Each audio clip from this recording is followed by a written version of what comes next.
ବନ୍ଦେ ଉତ୍କଳ ଜନନୀ ଓଡ଼ିଆ ପ୍ରିୟ ସମସ୍ତ ଭାଇ ଭଉଣୀ ମାନଙ୍କୁ ମୁଁ ସ୍ୱାଗତ କରୁଛି ମୋର ମାତୃଭୂମି ତଥା ଆପଣଙ୍କର ମାତୃଭୂମି ଓଡ଼ିଆ ୟୁଟ୍ୟୁବ ଚ୍ୟାନେଲକୁ।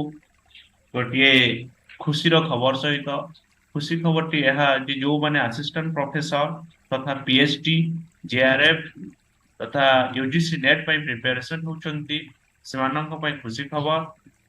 ଏହି ନୋଟିଫିକେସନରେ ଆମେ ଜାଣିବା ପବ୍ଲିକ ନୋଟିସ୍ 30 ସେପ୍ଟେମ୍ବର 2023 ରେ ହୋଇଛି।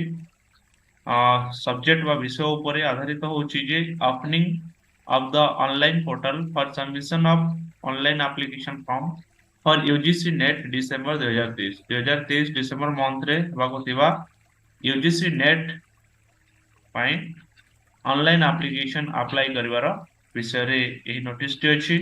ताहले ता विषय रे सविशेष एठी शेड्यूल्स गुडी को अछि।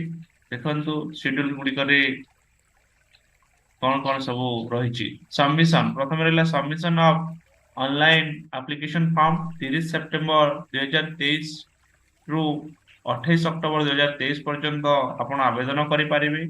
Last date of submission of examination fees through the credit card debit card net banking UPI माध्यम रे आपण एग्जामिनेशन फीस दाखल कर 29 अक्टोबर 2023 दिन 11:50 सुधा आपणकर पेमेंट पे करि पारिबे। Correction in the particular in online application form जदि ऑनलाइन एप्लिकेशन फॉर्म रो किछि करेक्शन करबा को चाहूतिबे ताहले 30 ରୁ 31 अक्टोबर 2023 सुधा आपण बा 30 ରୁ 31 दुई दिन भितरे केवल ऑनलाइन जे आपणकर करेक्शन करि पारिबे। Announcement of city of the examination centre विषय रे केउठरे एग्जामिनेशन सेंटर हबो ताहा नवंबर मंथ रो लास्ट वीक रे जणा पड़ी जिवो। Download of admit card from NTA website रो आपण डाउनलोड करि परिबे आपण admit card first week of the December 2023 सुधा। डेट ऑफ एग्जामिनेशन यार परीक्षा रो जो तारीख अछि 6 डिसेंबर 2023 रु 22 डिसेंबर 2023 पर्यंत विभिन्न सब्जेक्ट ऊपर परीक्षा सब रही। Centre and date and shift as in indicate admit card रे केमिति सूचित करा जेबो केउठारे आपनकर परीक्षा पड़िछि केबे पड़िछि केउ शिफ्ट रे होइछि से सब सविशेष विवरण आपण एडमिट कार्ड रे जानि परिबे। Display of recorded response of answer key to be announced later on the website यह वेबसाइट रे परवर्ती समय रे देखा देबो जे आपण केउटा को ठीक करिसंते केउटा भूल करिसंते। आपण यदि अधिक जानिया पय चाहउचंती तथा अप्लाई करिया पय चाहउचंती एठारे दिया जायथवा वेबसाइट जो अछि तथा www.nta.ac.in वेबसाइट को जाई आपण आवेदन करि पारिबे। आवेदन करिया में एप्लिकेशन फीस डिफरेंट कैटेगरीज में डिफरेंट फीस रो चार्ज रहउची। जेमिति जनरल और नॉन रिजर्व कैटेगरी में 1150 टंका रहउची। जनरल ईडब्ल्यूएस ओबीसी एनसीएल में 600 टंका रहउची। से भले एसटी एससी पीडब्ल्यूडी एवं थर्ड जेंडर मानक पई 325 टंका आवेदन फीस रहुची।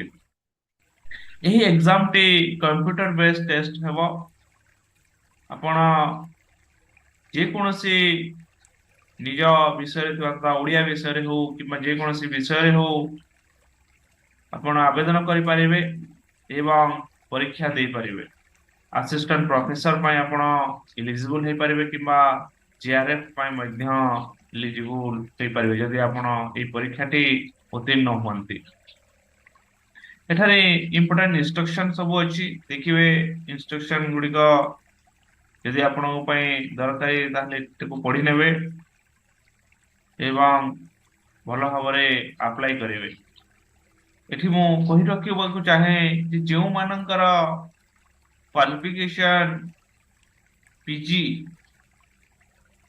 Post graduate in different subject continue चलीची किंबा सरी सारी से माने ही अप्लाई करने एलिजिबल हेबे एवं यही परीक्षा जदि आपण कृतकार्य हुअन्ति ताहले आपणको असिस्टेंट प्रोफेसर आपण एलिजिबल हे तथा जेआरएफ एलिजिबल हेबे different state government different post जो बाहर से पोस्ट गुड़िक आपण एलिजिबल हे जदि यूजीसी नेट क्वालिफाई करती ताहले बंधुगण यही चैनल को आपण सब्सक्राइब करनियंतु कारण एथिरे प्रीवियस कोर्सेज सब डिस्कशन हेबा सहित आगको मध्य एमिति प्रीवियस कोर्सेज तथा इंपोर्टेंट क्वेश्चन आंसर डिस्कशन करा जिवो यह आपन पय निश्चित रूपे उपयोगी हे परिबो यूजीसी नेट तथा असिस्टेंट प्रोफेसर पय जदि आपण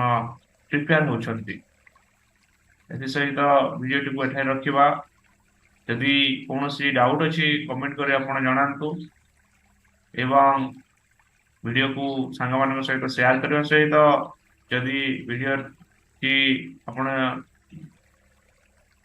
लाइक करना वीडियो को लाइक करंतु चैनल को जदि सब्सक्राइब करना सब्सक्राइब कर धन्यवाद।